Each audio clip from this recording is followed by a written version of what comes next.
রব্বুল আলামিন মহাবিশ্ব সৃষ্টি করেছেন 6 দিনে। কয় দিনে? কোরআনে দলিল আছে, হুয়াল্লাযী খালাকাস সামাওয়াতি ওয়াল আরদা ফি সিত্তাতি আইয়াম। তিনি সেই আল্লাহ যিনি আসমান সমূহ, একটা আসমান নয়, আসমান সমূহ মানে যতগুলো আসমান আছে, আর আমরা জানি 7টা আসমান আছে। কয়টা? 7টা মহাবিশ্ব আছে। এখন পর্যন্ত সায়েন্স যত কিছু আবিষ্কার করেছে এগুলো প্রথম মহাবিশ্বের আবিষ্কার।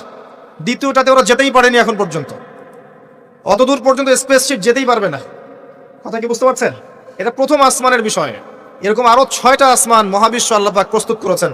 তারপরে আছে সিদরাতুল মুনতাহা, তার উপর একটা মহাসাগর আছে, তারপরে কুরসি, তার উপরে আরশে আজিম, আর আরশে আজিমের উপরে আল্লাহ সুবহানাহু ওয়া তাআলা।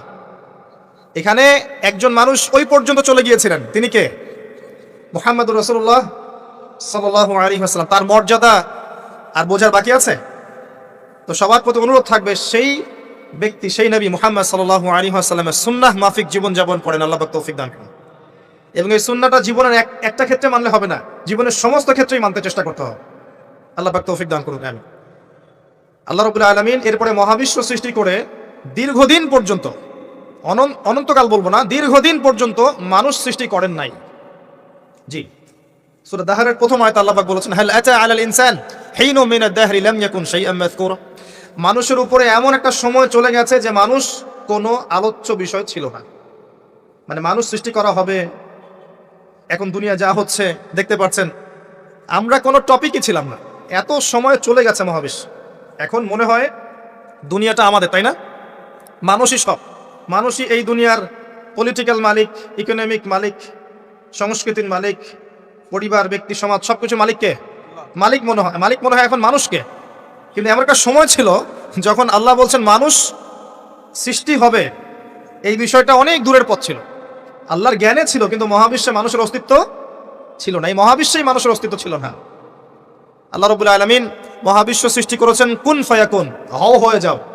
সূরা আম্বিয়ার 30 নম্বর আয়াতে আল্লাহ পাক বলেছেন, আওয়ালাম ইয়ারাল্লাযীনা কাফার, কাফেররা কি লক্ষ্য করে দেখে না, আন্নাস সামাওয়াতি ওয়াল আরদা কানাতা রাতকান ফাফাতাকনাহুমা, কাফেররা কি লক্ষ্য করে দেখে না যে আসমান সমূহ এবং জমিন একটা বিন্দুর মধ্যে একত্রিত ছিল, আমি আল্লাহ এটাকে বিস্ফোরিত করে দিয়েছি, পৃথক করে দিয়েছি।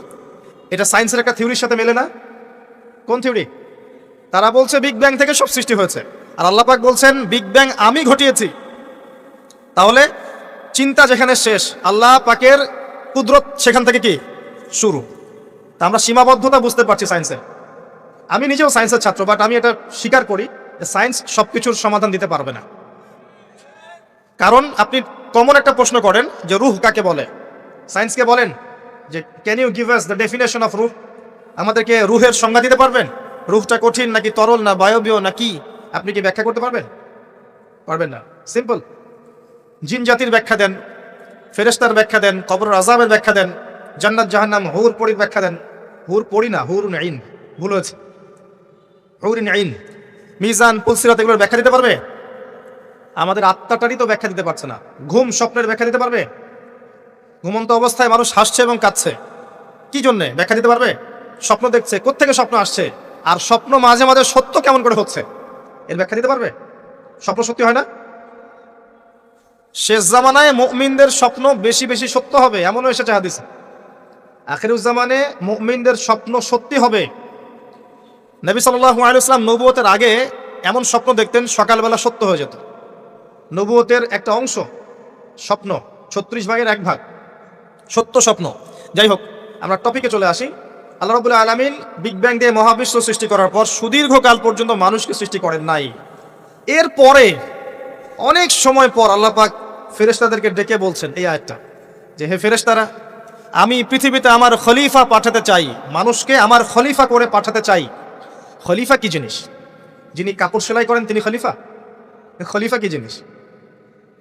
খলিফার ডেফিনেশনটা শোনে না। আল্লাহ পাক আদম আলাইহিস সালাম ছাড়াও আরো একজন নবীর ব্যাপারে খলিফা শব্দ ব্যবহার করেছেন, তার নাম কি? শুকরান, কে বলেছেন? জাযাকাল্লাহ। দাউদ আলাইহিস সালাম, তার ব্যাপারে আল্লাহ পাক বলেছেন তিনি ছিলেন খলিফা। কোন সূরা? সূরা সাদ। কোন সূরা? সূরা সাদ। আল্লাহ পাক বলেছেন ইয়া দাউদ, হে দাউদ, ইন্না জাআলনাকা খলিফাতান ফিল আরদ, নিশ্চয়ই আমি তোমাকে পৃথিবীতে আমার খলিফা করেছি।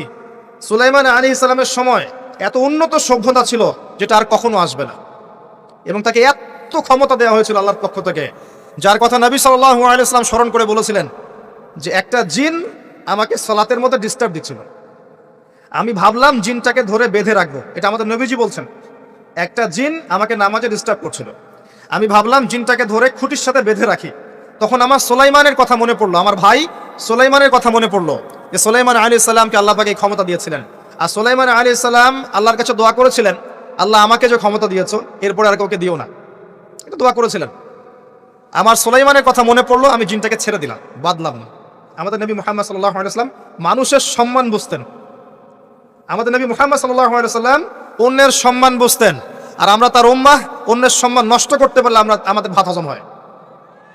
অন্যের সম্মান নষ্ট না করা পর্যন্ত ভাত হজম হবে না। আর মুহাম্মদ সাল্লাল্লাহু আলাইহি ওয়াসাল্লাম অন্যের সম্মান বুঝতেন। আসেন, সুলাইমান আলাইহিস সালাম এবং দাউদ আলাইহিস সালাম এই জেরুজালেম থেকে বিশ্ব শাসন করেছিলেন। আর জেরুজালেম চিনেন তো আপনারা? কোন দিকে? চায়নার দিকে, রাশিয়ার দিকে, নাকি আমেরিকার দিকে? আচ্ছা, ওইদিকে আমরা পরে আসবো ইনশাল্লাহ। সভ্যতার সংকটের শেষের দিকে আমরা ওইদিকে আসবো ইনশাল্লাহ। এবার আসেন, দাউদ আলাইহিস সালামকে আল্লাহ পাক বলছেন, তোমাকে খলিফা করেছে পৃথিবীতে, তোমার কাজ কি? ফাহকুম বাইনান নাসি বিল হক। হে দাউদ, তোমার কাজ হচ্ছে মানুষের মাঝে ন্যায় বিচার করা, মানুষের মাঝে ন্যায় বিচার করা, হকের মানদণ্ডে বিচার করা। হকটা কি? এর উত্তরও কোরআন আপনাকে দিবে। কোরআনের চেয়ে কি আমি ভালো উত্তর দিতে পারবো? কোনটা হক, কোনটা বাতিল, কোনটা ন্যায়, কোনটা অন্যায়, আমি কি বেশি বুঝি না আল্লাহ বেশি বোঝেন? কোথায় স্পষ্ট করা আছে? আমার মস্তিষ্কে না কোরআনে? কোরআনে সূরা কাহাফ খোলেন, আল্লাহ পাক বলেছেন, ওয়াকুলিল হাক্কু মির রাব্বিকুম। হে নবী, আপনি বলে দিন সত্য সেটাই যা তোমার রবের পক্ষ থেকে নাজিল হয়। আর কিছু বলার দরকার আছে? ফামান শাআ ফালইউমিন, যার ইচ্ছা হয় সে স্বীকার করুক, ঈমান নিয়ে আসুক। ওয়ামান শাআ ফালইয়াকফুর, যার ইচ্ছা হয় অস্বীকার করুক। ইন্না আ'তাদনা লিয-যালিমিনা নারান, অস্বীকারী জালেমদের জন্য আমি জাহান্নামের আগুন প্রস্তুত করে রেখেছি। বাস, আর কিছু বলার প্রয়োজন আছে? সূরা বাকারা আল্লাহ বলেছেন, আল হাক্কু মির রাব্বিক ফালা তাকুনান্না মিনাল মুমতারিন। হক তোমার রবের পক্ষ থেকে আসে, তুমি সন্দেহবাদীদের অন্তর্ভুক্ত হও না। আসলে এটা হক কিনা, এই যুগে চলে কিনা, এই সন্দেহের অন্তর্ভুক্ত হও না। ইসলাম চির নতুন, চির প্রাচীন, চির আধুনিক, প্রত্যেকটা যুগের জন্য, শুধুমাত্র একটা যুগের জন্য নয়, এবং শুধু মুসলিমদের জন্য নয়, সবার জন্যই। কোরআন এবং সুন্নাহ শুধু আমাদের সম্পত্তি নয়, পুরো মানব জাতির সম্পত্তি। এখানে সবার হেদায়েত আছে, হোক সে হিন্দু ভাই বা খ্রিস্টান ভাই বা বুদ্ধিস্ট বা জিউস, যেই হোক না কেন, সবার হেদায়েত এখানে আছে। আসেন, আল্লাহ পাক কোরআনকে হক বলছেন। এটাও বলে রাখি, যখন তাওরাত নাজিল হয়েছিল তখন তাওরাত হক ছিল, তখন ওটাই ছিল হক। যখন জাবুর নাজিল হয়েছে, জাবুরই হক ছিল। যখন ইনজিল নাজিল হয়েছে, ইনজিলই হক ছিল। যখন থেকে কোরআন নাজিল হয়েছে, এখান থেকে নিয়ে কিয়ামত পর্যন্ত হকের কি অন্য কোনো মানদণ্ড আছে? এটা মানতে কোনো আপত্তি আছে? হ্যাঁ, এখন কোনো কিছু যদি কোরআন সুন্নাহর সাথে মিলে যায়, মানতে আমাদের কোনো আপত্তি নাই। কেউ একটা মতবাদ দিয়েছে, একটা দর্শন দিয়েছে, একটা সায়েন্টিফিক থট দিয়েছে, যেটা কোরআনের সাথে মিলে গেছে, হাদিসের সাথে মিলে গেছে, মানতে আমাদের কোনো আপত্তি নাই। আমরা চোখ বন্ধ করে মানবো ইনশাআল্লাহ, কোনো সমস্যা নেই। কিন্তু যে ব্যক্তি, যে কোনো ব্যক্তি বা যে কোনো সংগঠন, যে কোনো সমাজ, যে কোনো সভ্যতা, কেউ যদি এমন কোনো কথা বলে, এমন কোনো দর্শন দেয়, এমন কোনো মতবাদ দেয় যেটা কোরআনের সাথে মিলছে না, সাংঘর্ষিক, হাদিসের সাথে মিলছে না, সাংঘর্ষিক, আপনি কি মানতে বাধ্য? এটা না মানাটাই আপনার ইমানের পরিচয়। তো আল্লাহ পাক দাউদ আলাইহিস সালামকে বলছেন, তুমি এই হকের মানদণ্ডে বিচার ফয়সালা করো। ওয়ালা তাত্তাবিউল হাওয়া, নিজের প্রবৃত্তির অনুসরণ করো না। প্রবৃত্তি মানে নিজের মন গড়া বিষয়ের অনুসরণ করো না। ইউদিল্লুকা আন সাবিলিল্লাহ, তাহলে এটা তোমাকে আল্লাহর রাস্তা থেকে সরিয়ে দিবে। নিশ্চয়ই যারা প্রবৃত্তির অনুসরণ করেছে তারা আল্লাহর পথ থেকে সরে গেছে। এই কারণে বিমা নাসু ইয়াউমাল হিসাব, তারা হিসাবের দিনটা ভুলে গেছে। আমি কি বুঝাতে পারছি ভাই? তাহলে আল্লাহ পাক খলিফার ফাংশন দিলেন। খলিফার কাজ কি তাহলে? খলিফার কাজ হচ্ছে আল্লাহর পক্ষ থেকে আসা সত্যের মানদণ্ডে মানুষের মাঝখানে ফয়সালা করা। আমার কথা ক্লিয়ার? পরিবেশ পরিস্থিতি যদি অনুকূলে না থাকে, সে করবে না, তার ক্ষমতা নাই। লা ইউকাল্লিফুল্লাহু নাফসান ইল্লা উসআহা।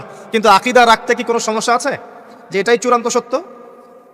আমি তো আগেই বলেছি, এই যুগে সারেন্ডার করতে হবে। আপনি 100% ইসলাম ফলো করতে পারবেন না। তো 100% ইসলাম ফলো করা এই যুগে আমার মতে পসিবল না, ইল্লা মাশাআল্লাহ। তো আল্লাহ পাক যদি কিছু মানুষকে বাছাই করে তৌফিক দেন, সেটা আল্লাহ পাকের নিজস্ব ব্যাপার, ইখতিয়ার, স্বাধীনতা। আসেন, আল্লাহ রাব্বুল আলামিন এখানে খলিফার ফাংশন বললেন, এবং আদম আলাইহিস সালামকে এই খলিফা করে পৃথিবীতে পাঠালেন। সভ্যতার শুরু হলো। সভ্যতার শুরু রোমকদের দ্বারা হয় নাই, সভ্যতার শুরু পশ্চিমাদের দ্বারা হয়নি, সভ্যতার শুরু হয়েছে নবীদের দ্বারা। সর্বপ্রথম সভ্যতার ধারক বাহক হচ্ছেন আদম আলাইহিস সালাম, যাকে আল্লাহ পাক খলিফা করে পৃথিবীতে পাঠিয়েছেন। যে বা যারা পৃথিবীতে আল্লাহর বিধান অনুযায়ী চলছে তারা আল্লাহর খলিফা। কথা বুঝতে পারছেন? আর যারা পৃথিবীতে আল্লাহর বিধান অনুযায়ী চলছে না তারা আল্লাহর খলিফা নয়, তারা শয়তানের খলিফা।